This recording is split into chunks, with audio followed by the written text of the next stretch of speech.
Let's just jump right in. Welcome to today's Explainer, where we are looking at something honestly kind of mind-blowing.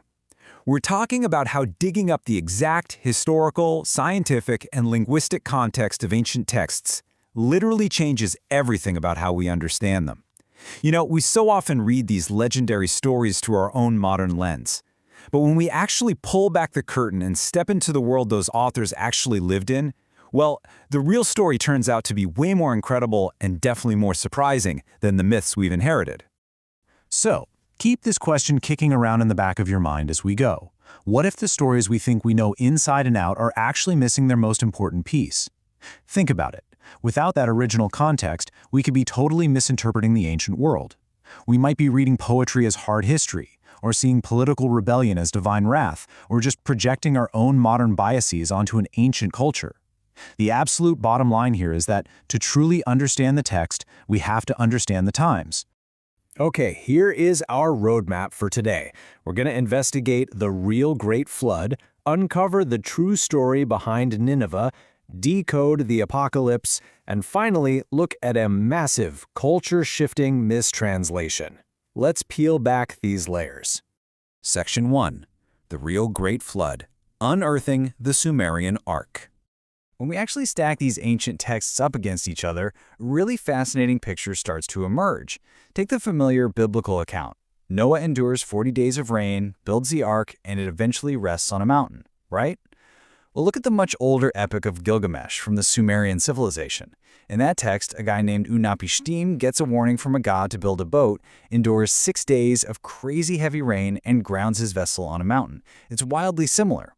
And it beautifully illustrates that catastrophic flooding was this massive, shared preoccupation for early civilizations, way before the book of Genesis was even written down.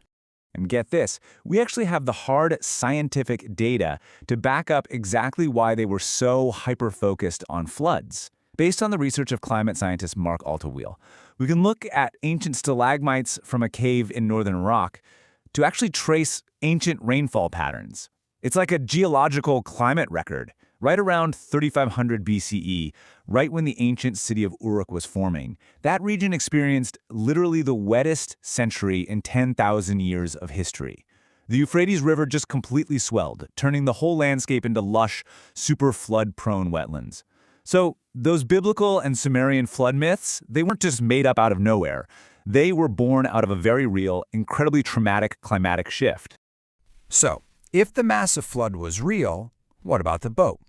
Well, archaeologists actually found a 3,700-year-old cuneiform tablet that is basically an ancient IKEA instruction manual for the Sumerian Ark. And spoiler alert, it wasn't a traditional boat at all. No, it was this massive, completely circular vessel built afloat kind of like a giant basket. It had this huge wooden skeleton bound together with bundles of wild reeds, and the whole thing was sealed completely tight with hot bitumen, which is a naturally occurring tar out there in Mesopotamia. Honestly, it was an ingenious watertight survival pod.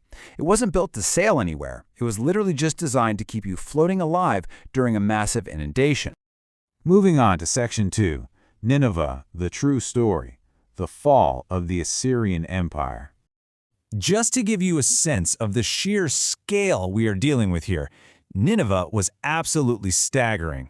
It spanned 1,800 acres. To put that into perspective, that is more than twice the size of modern-day Central Park. It housed over 120,000 people.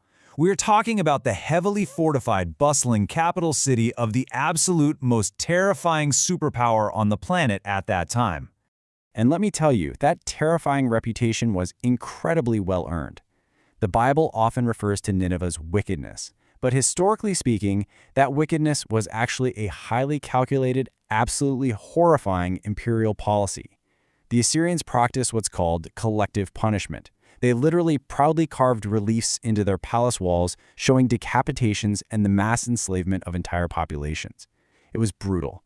And it was explicitly designed to crush all resistance and strike pure terror into the heart of any kingdom that even thought about rebelling against Assyrian rule. But it wasn't just about the violence, right? It was also about massive economic exploitation. At an archaeological site called Tel Hadid, researchers uncovered this ancient industrial-scale olive oil facility, We're talking a place capable of pumping out 5,000 liters a year. But here's the kicker. The names on the transaction tablets found there, they weren't local names. They belonged to deported populations, including Israelites, who had been force-marched hundreds of miles away from their homes just to work for the Assyrian war machine. So when the biblical authors wrote about Nineveh's wickedness, they were writing about their own lived daily experience of forced labor and brutal deportation.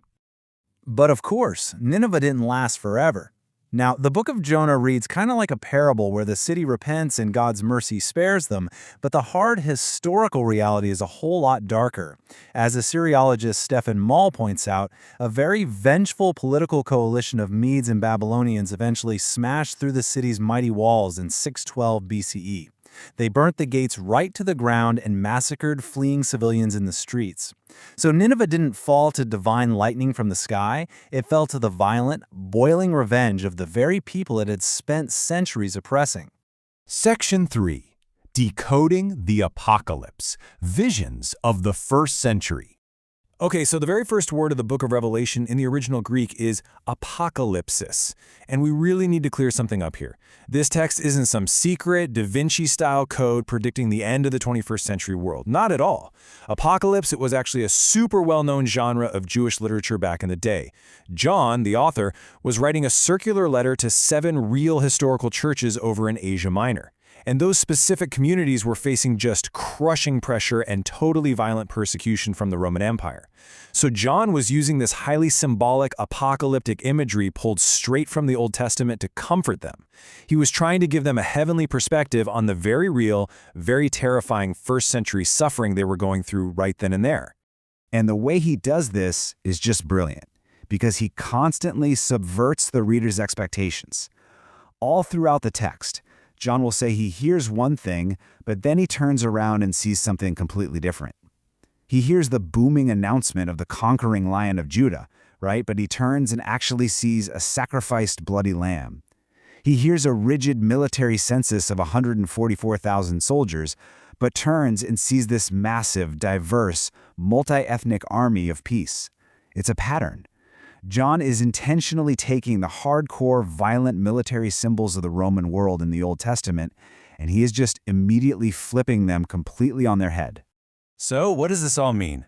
Well, the true narrative arc of Revelation is actually a radical, subversive call for early Christians to maintain nonviolent faithfulness. When John talks about conquering in Revelation, it absolutely does not mean picking up a sword against Rome. It means imitating the loving, ultimate sacrifice of the Lamb.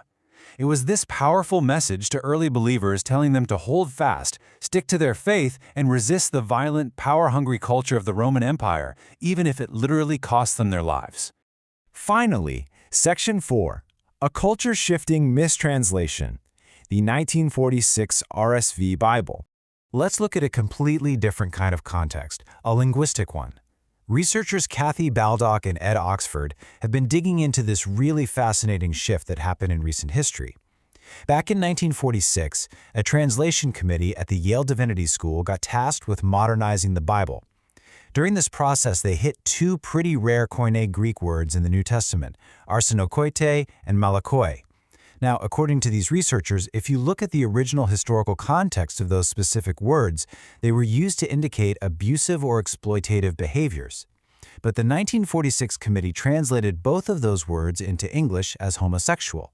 And here's the thing, that was the very first time that specific modern word had ever appeared in any translation of the Bible anywhere. And obviously, this wasn't just some quiet academic debate happening in a library. It had a massive, massive historical footprint. As explored in Sharon Raggio's 2022 documentary, the 1946 Revised Standard Version became super widely adopted all across the United States. And then subsequent translations, like the extremely popular New International Version in the 1970s, just carried that same translation choice forward. So the decision by a committee to use a modern clinical term for a very complex ancient Greek concept, that choice deeply influenced public policy, cultural attitudes, and modern theology across the entire globe. The debate over that specific translation choice has actually been going on for decades. Get this, back in 1959, a young seminary student named David Fearon actually wrote a letter to challenge the translation committee on this exact linguistic point.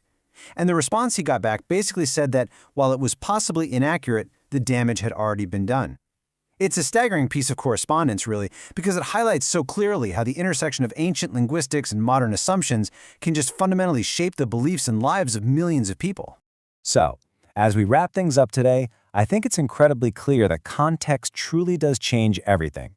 I mean, whether we were talking about the severe environmental realities of ancient Iraqi floodplains that gave birth to the Sumerian Ark, or the crushing, terrifying weight of first-century Roman politics that inspired John's apocalyptic visions, or even the specific linguistic decisions made by a translation committee in 1946, it's all connected.